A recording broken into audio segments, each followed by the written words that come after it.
Bonjour à tous, on se retrouve aujourd'hui dans une nouvelle vidéo. Donc c'est une vidéo qui a été très attendue, donc on me l'a beaucoup demandé sur Instagram surtout. C'est la vidéo pour messieurs, mais aussi mesdames, si vous voulez la montrer à vos chéris ou prendre les conseils sur quoi dire un petit peu aux familles, donc pour les convaincre quelque part de se marier et puis aussi surtout pour les rassurer, pour leur montrer que c'est une bonne personne ou que vous-même vous êtes une bonne personne pour épouser leur fils ou leur fille. Mais avant de commencer, je voulais quand même vous dire, on a fait un compte TikTok où on est assez présent, donc si ça peut vous intéresser, on fait des petits trucs, on s'amuse bien sur TikTok. Franchement c'est drôle. Ouais, on est déjà plus de 3000. C'est ça. Ouais, plus de 3000. Donc n'hésitez pas à venir voir, à nous dire ce que vous en pensez tout simplement. Et on a eu une petite idée, c'est pourquoi pas faire des lives où on répondrait à vos questions en live sur TikTok. Donc si ça vous intéresse, n'hésitez pas à nous le dire en commentaire ou en DM comme d'habitude, là où vous voulez, tout est en barre d'infos de toute façon. Voilà, on mettra ça en place. Donc on arrête de blablater, on commence tout de suite. Ouais.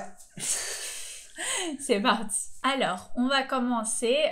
ça va être surtout monsieur qui va parler, ça, ouais. Parce que c'est surtout lui qui a eu un petit peu à convaincre. Donc, si tu devais donner un conseil le plus important selon toi, ce serait quoi déjà? Alors pour moi, le plus important, c'est déjà lors de la première rencontre, c'est qu'il faut rester soi-même. Tu vois, donc venir comme tu es et pas jouer de rôle. Parce que si tu veux...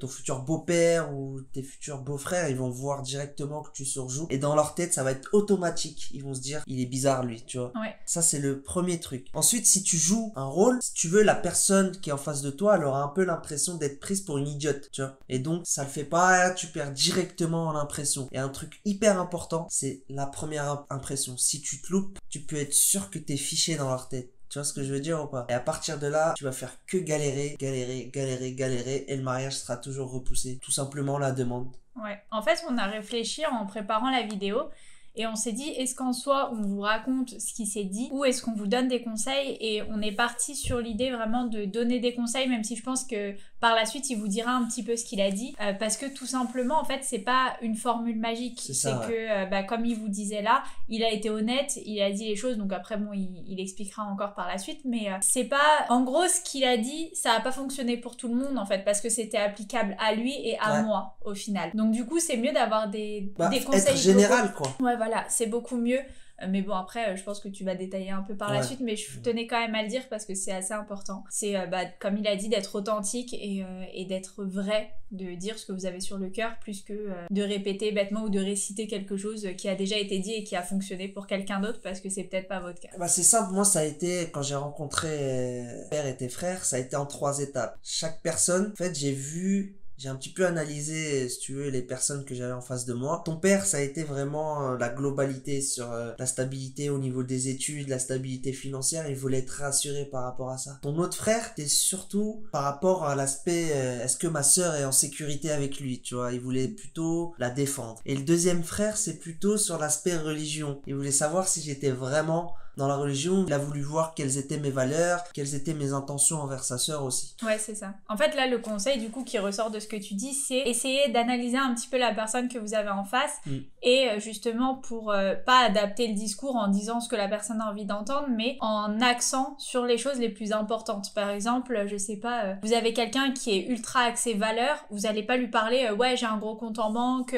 t'inquiète pas, il s'en fichera, en fait. Il faut lui développer les points qui l'intéressent. C'est plutôt dans ce sens-là. C'est ça qui est important, c'est vrai. Parce qu'au final, si tu parles pas, entre guillemets, la même langue que la personne, dans ce qu'il a envie d'entendre, ça matchera pas. Il faut vraiment qu'il y ait une écoute des deux côtés et que tu vois un peu ce qu'il a besoin que tu approfondisses pour que tu puisses le faire. C'est ça. Et à partir du moment où tu as su repérer ces détails-là, t'es sûr que ça peut couler après. Tu vois, ça va être tranquille. Par exemple, quand j'ai compris qu'il cherchait à comprendre quelles étaient mes intentions envers sa fille, je parle du père, j'ai compris qu'en fait, il voulait que je la laisse terminer ses études. Il voulait que je la conseille en termes professionnels. Il voulait que ce soit une sorte d'allié pour moi et pas simplement une femme, tu vois. Et du coup, après, j'ai pu discuter un petit peu avec lui autour de ces différents domaines et lui montrer que moi, les études, c'est quelque chose de très important. Donc, avoir un bac plus 5, c'est très, très important, que ce soit pour moi ou pour elle. Et donc, moi, mon rôle, c'est de l'aider quand elle a des difficultés en cours et que elle va m'aider aussi dans les domaines où je suis un peu plus faible, tu vois. Donc, j'ai su lui parler de ça. J'ai aussi montré que, je voulais qu'elle travaille. Je voulais pas qu'elle reste à la maison. Enfin, Il voulait que sa fille, voilà, elle soit entre de bonnes mains et pas qu'elle soit traitée, voilà, comme une femme des années 1400, tu vois. Et c'est quelque chose de normal puisqu'on évolue. C'est le mode de pensée, en fait. Je pense qu'il voulait voir si le mode de pensée de Voilà. mes parents lui convenait et pas parce qu'après, bon, il y a plein de types de couples ou quoi hein, qui fonctionnent très bien et qui sont très différents. Mais c'est vrai que chez nous, on est habitué à ce que la femme travaille, enfin, tout est égal des deux côtés. Et il voulait justement s'assurer que de son côté, c'était pareil et que c'était pas qu'il était pas un peu dans un délire de l'homme plus haut que la femme soumise ou je sais pas, enfin d'autres choses comme ça quoi. Il voulait vraiment s'assurer que il avait la même vision que nous du couple. Par rapport à ton frère qui cherchait aussi la sécurité, il voulait voir est-ce que j'étais une personne qui avait des mauvaises intentions envers elle. Dans le sens où est-ce que je bois, est-ce que je fume, est-ce que je suis dans les jeux de Paris, est-ce que je fais des conneries, est-ce que je suis plus du genre à traîner en bas de la cité, est-ce que je suis du genre à, je sais pas moi, rentrer, aller voir mes potes et rentrer à pas d'heure complètement bourré. Tu vois, il cherchait à savoir qui est-ce que j'étais, si tu veux. Pour lui, vu que j'étais jeune, en fait j'étais forcément dans ce genre de pratique, j'étais forcément une personne voilà, un jeune qui veut s'amuser tout simplement. Et donc quand j'ai compris ça, j'ai essayé de lui faire comprendre que moi j'étais très carriériste et tourné autour des études. Je suis quelqu'un qui cherche vraiment la stabilité, que ce soit financière et dans la vie, et je cherche pas complètement à mener une vie de débauche, si tu vois ce que je veux dire. Par rapport au deuxième frère, lui voulait savoir si j'étais voilà pratiquant, est-ce que j'étais extrémiste, est-ce que j'étais En parlant du loup, qu'est-ce qui nous appelle les frérots? C'est son frère, il cherche à avoir des comptes. Non, plus sérieusement, le deuxième frère, en fait, il voulait vraiment être sûr que sa sœur n'allait pas sortir de la religion et si elle était entre de bonnes mains, parce que il faut savoir que si moi je la sors de l'éducation qu'elle a eue, en fait, je vais être fautif à ses yeux et il fallait surtout que je le rassure que c'est moi le plus grand de ma fratrie, que voilà, nous on a grandi dans une famille musulmane pour le coup et qu'on a les mêmes principes et valeurs que lui. Et du coup j'ai tourné tout le sujet autour de ça. On était tellement bien qu'à la fin il m'a dit est-ce que tu veux regarder un épisode de Pékin Express? Comme quoi ça a bien matché. Je te connais même pas, tu veux que j'aille voir Pékin Express avec toi? Bien sûr j'ai refusé parce que j'étais trop timide hein. Mais ouais, il faut surtout voilà, les rassurer, c'est ce qu'ils cherchent à savoir. Ouais. En fait, il y a des choses importantes, c'est que nous, du coup, vu qu'on s'est mariés assez jeunes et qu'on était tous les deux étudiants, je pense que ça s'est beaucoup axé sur ça, sur le fait de est-ce que le mariage va vous empêcher de continuer vos études, est-ce que ça va m'empêcher moi de continuer, est-ce que je sais pas, se dire peut-être vu qu'il me marie avant la fin de mes études, peut-être qu'en fait il s'en fiche de ma carrière future. Donc c'était toutes ces choses-là sur lesquelles il fallait un peu les rassurer, je pense. C'est ça, et surtout en fait vu qu'on est extrêmement jeunes. Ouais, c'est ça. Et la maturité. Pour eux, voilà, on n'est pas des gens capables de s'occuper de nous-mêmes, en fait, on n'est pas autonome. On a besoin d'être guidés par des plus grands que nous, par des seniors. Des seniors, carrément, tu respectes rien. Qu'on a besoin d'être guidés, en fait, qu'on est encore des bébés, tout simplement. Et donc, mon rôle, ça a été surtout de montrer que je suis un adulte majeur et vacciné, et que, voilà, je sais très bien m'occuper de moi, et que je saurais très bien m'occuper de Dunia. Tu vois, c'était surtout ça mon message. Je suis venu avec l'objectif de les apaiser, tout simplement, parce que, voilà, faut savoir que Dunia, c'est la petite dernière, c'est le petit bébé de la maison, donc la tâche n'a pas été facile pour moi. Ouais, c'est vraiment rassurer sur le fait qu'on ait les épaules, lui comme moi, d'assurer un foyer, qu'on a conscience aussi de ce que c'est le mariage, parce que souvent quand t'es jeune, les parents peuvent se dire mais tu te rends pas compte de ce que c'est un mariage, tu te rends pas compte de tout ce qu'il y a à faire autour, de ce que ça implique, que c'est pour la vie, etc. Donc toutes ces choses-là, en vrai, je pense qu'il fallait les détailler pour montrer tout simplement on a conscience de ce que c'est, on sait dans quoi on s'embarque, on sait que ça va être un peu plus compliqué parce que forcément il y aura le travail, les études, la famille, le couple, etc.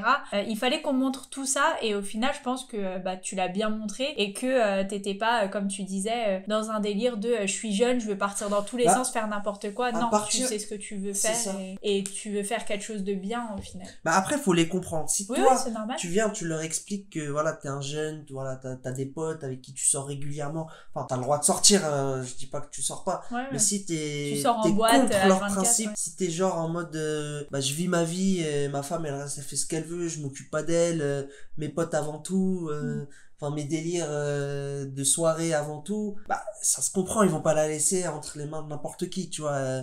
Le but c'est d'être sûr que leur sœur va être tranquille en fait, parce que c'est un petit bébé comme je vous l'ai dit. Le père et les frères, ils auront l'instinct protecteur. Et puis je pense quelque part aussi, ils avaient peur que vu que t'es jeune, que tu te dises, vu que moi en soi ils savent que je suis assez mature, mais toi forcément ils te connaissaient pas. Ouais, c'est Peut-être ça. qu'ils ont eu peur de se dire, bah il est jeune, il a envie de se marier avec elle parce que voilà, Sans ils sont réfléchir. bien. Ouais, et en fait, au moindre petit problème, bah il va partir ailleurs, quoi. Je pense qu'ils avaient peut-être peur de ça aussi, et du coup, bah ils ont vu que t'étais quelqu'un de sérieux et Ouais, que c'est ça. il y avait pas de ça, mais ouais, je pense qu'il fallait les rassurer sur ça et tu l'as bien fait aussi. C'est ça. Et pour le coup, et du coup, si je peux vous donner un autre conseil, ça serait de surtout venez propre sur vous. N'y allez pas en jogging.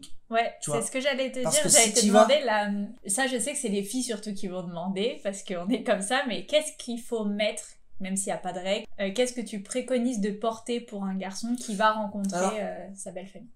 Bah moi instinctivement ce que j'ai mis c'est quoi? C'est un beau pantalon, tu vois, comme si j'allais en entreprise en fait, comme si j'allais au bureau. J'ai mis une petite chemise, voilà, j'étais bien habillé quoi, j'étais propre sur moi, j'ai mis un peu de parfum, voilà, histoire de voir, de leur montrer en fait que je suis quelqu'un qui prend soin de moi, tu vois, parce que si je suis quelqu'un qui prend pas soin de moi, comment tu veux que je m'occupe d'elle après, tu vois? C'est l'image principale que je voulais renvoyer, c'est genre quelqu'un de propre sur lui, qui sait s'occuper de lui, qui sait prendre soin de lui. Et bah en fait si tu vas en tenue street, bah en fait ils vont se dire il est pas sérieux lui, en fait c'est juste un petit gosse qui vient demander la main de ma sœur, je le prends même pas au sérieux quoi, qu'est-ce qu'il vaut, tu vois. Ouais, c'est en gros si C'est tu... En fait, ça montre un ça petit va peu pas les que... rassurer en fait, parce que si moi je leur mets un discours de mec grave clean et tout, et qu'à côté je suis habillé en mode pas du tout sérieux, bah en fait ils vont pas me prendre au sérieux, ils vont plus me snober qu'autre chose. Ouais, en fait, ça montre qu'il y a un enjeu derrière, quoi. Comme quand tu vas à un entretien d'embauche, tu vas pas en survêt parce que tu veux le poste. Bah là, c'est pareil, tu veux faire bonne impression, donc tu vas pas y aller en jogging basket, quoi. C'est la moindre des choses. Tu te présentes bien, après, si t'es pas forcément à l'aise avec les chemises ou quoi, ce que je peux comprendre, tu peux, je sais pas, mettre un pantalon classe avec un polo, par exemple, s'il fait beau, un polo, ça fait assez bien. Enfin, voilà. En fait, faut juste paraître sérieux et Ouais, c'est droit ça. dans ses baskets. Ça, c'est le plus Ouais. important. Et pas négliger, parce qu'en fait, c'est un peu aussi une forme de respect, quelque part, de venir bien habillé chez des C'est personnes ça. que tu connais pas. Quand t'es invité, je sais pas, chez des amis de tes parents, t'arrives pas à l'arrache, quoi. Tu t'habilles bien, par respect pour les personnes. Quand tu vas à un mariage pareil, bah là, c'est pareil. Tu vas rencontrer ta belle famille. Surtout que c'est une première impression, c'est super important. Bah, C'est cette ouais. image qu'ils vont garder de toi, en fait. Ouais, si tu loupes la première impression, tu peux être sûr que t'es foutu. Ouais. Le but, c'est pas de te mettre des bâtons dans les roues dès le début, en fait. Le but, c'est de rouler, tu vois, d'aller. Ton objectif, c'est ta femme. Et le but, c'est comme un poste. Quand tu y vas, voilà, comme elle disait, tu y vas pour obtenir ce poste. Dis-toi que ta femme, c'est le poste que tu veux toujours avoir, tu vois. C'est le poste de ta vie, c'est le poste de tes rêves, c'est le poste qui va faire que t'es riche, tu vois. Le poste qui va faire que tu gagnes ta vie bien, tu vois, ce que je veux dire ou pas. Non, mais t'as compris. Je sais pas comment ça s'est passé, hein. J'ai pas trop voulu savoir dans les détails ce qui s'était dit. Mais moi, en tout cas, C'était stressant, si tu veux savoir. ouais. Ça va ouais, être stressant, les j'imagine, mecs. ouais. Ça va être vraiment stressant. Mais au moins, tu vois, tu parles de toi, t'expliques et t'expliques aussi tes intentions envers la personne pour justement que que la famille en face puisse te connaître. Et puis aussi voir que t'es là pour de bonnes choses, pour de bonnes raisons. Comme on disait tout à l'heure, t'es pas là juste parce que tu la kiffes en fait ou parce que tu la trouves belle. Non, t'es là parce que cette personne elle a des valeurs qui te conviennent. Quelles valeurs? Que en gros les parents puissent reconnaître leur enfant et voir que oui, tu la connais vraiment et que c'est pour des choses concrètes en fait que tu viens. C'est pas pour rien. Puis même un conseil qui me tient quand même à cœur, c'est, tu vois, moi par exemple j'ai eu des beaux-pères et des frères très stricts vis-à-vis de leur fille. Tu vois, c'est-à-dire qu'ils allaient pas la laisser partir comme ça. Tu vois, ça c'est un... Mais moi je te conseille vraiment, même si toi t'es dans l'inverse, par exemple des beaux-parents graves cool dans le sens où ils te font confiance dès le début, ils font confiance à leur fille, ils cherchent pas forcément à comprendre, voilà, ils sont dès le début ils marquent de l'intérêt, on va dire ça comme ça. En fait je te conseille quand même de faire tout ce que j'ai fait, parce que en fait ça va être encore mieux, ça va encore plus les rassurer, tu vois. Ils vont se dire ah ouais, lui vraiment, déjà que je lui fais confiance, je le sentais bien et tout, pour le coup c'est encore mieux que ce que je pensais, et tu vas faire que de marquer des points, puis ça va créer une bonne ambiance dans ta future belle famille, tu vois.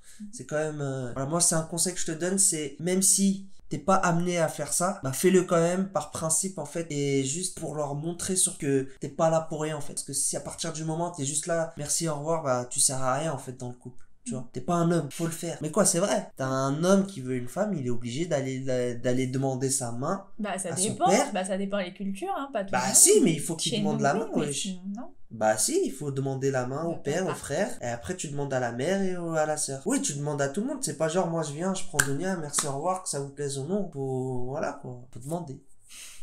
Je pense qu'on a fait le tour des principaux axes. Après, si ça vous intéresse vraiment, n'hésitez pas à liker pour qu'on réfléchisse et qu'on vous propose peut-être une partie 2 avec d'autres conseils, parce qu'en vrai, il y en a pas mal, et pourquoi pas justement une partie pour nous les filles quand on rencontre notre belle famille, hein, pourquoi pas. Ouais. Et puis... Ça pourrait être super intéressant dans le sens où, dans quel état t'étais quand t'as rencontré mes parents. Ça m'intéresserait de savoir ça. Ouais. Ça pourrait être une belle partie 2 pour le coup. Donc n'hésitez pas à nous dire, hein, likez pour qu'on puisse voir aussi quelles vidéos fonctionnent le mieux et lesquelles du coup vous plaisent et quels thèmes vous intéressent le plus. Ouais. Je voulais voir aussi avec vous si le format vlog vous intéressait, parce que je sais que là ces derniers temps il fait assez beau, donc on a tendance à un peu plus sortir et moins rester à la maison. Donc ça m'embête un petit peu de pas vous fournir de contenu, donc si ça vous intéresse qu'on vous embarque avec nous tout simplement dans notre petite aventure, n'hésitez pas à me le dire en commentaire pour que je puisse embarquer la caméra et je vous prends avec nous dans nos découvertes, ouais. Surtout qu'on adore faire les musées, sortir sur Paris et tout, donc pourquoi pas vous partager de bonnes adresses. En tout cas, nous on vous fait de gros bisous et on vous dit à la prochaine pour une prochaine vidéo.